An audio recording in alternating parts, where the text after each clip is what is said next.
Hello everyone, welcome to my vlog. ನನ್ನ ಕೈಯಲ್ಲಿ ಏನು ಇಟ್ಕೊಂಡಿದ್ದೀನಿ ಅದು ಫ್ಲ್ಯಾಕ್ಸ್ ಸೀಡ್ ಬಾಟಲ್. ನೀವು 2 ಚಿಕ್ಕ ಲೋಟದಲ್ಲಿ ಒಂದು ಬೌಲಿಗೆ ನೀರನ್ನು ಕಾಯಿಸ್ಕೊಳ್ಳಿ. ಅದಕ್ಕೆ 2 ಸ್ಪೂನಷ್ಟು ಅಗಸೆ ಬೀಜವನ್ನು ಫ್ಲ್ಯಾಕ್ಸ್ ಸೀಡನ್ನು ಹಾಕಿ ಅದು ಚೆನ್ನಾಗಿ ಬೆಂದಾದಮೇಲೆ ನಿಮಗೆ ಒಂದು ಜೆಲ್ ಟೈಪ್ ಬರುತ್ತೆ. ಅದು ಕನ್ಸಿಸ್ಟೆನ್ಸಿ ನಾನು ತೋರಿಸ್ತಾ ಇದ್ದೀನಿ ನೋಡಿ.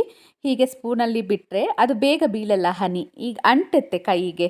ಸೊ ಈ ಒಂದು ಕನ್ಸಿಸ್ಟೆನ್ಸಿಯಲ್ಲಿ ಅದು ಬಂದರೆ ಅದು ಬೆಂದಿದೆ, ಅದರ ರಸವನ್ನು ಬಿಟ್ಟಿದೆ ಅಂತ. ಅದನ್ನು ಆಫ್ ಮಾಡಿಕೊಂಡು ಗ್ಯಾಸನ್ನು ಅದನ್ನು ಬೇರೆ ಒಂದು ಚಿಕ್ಕ ಬೌಲಿಗೆ ಸ್ಟೇನ್ ಮಾಡ್ಕೊಳ್ಳಿ.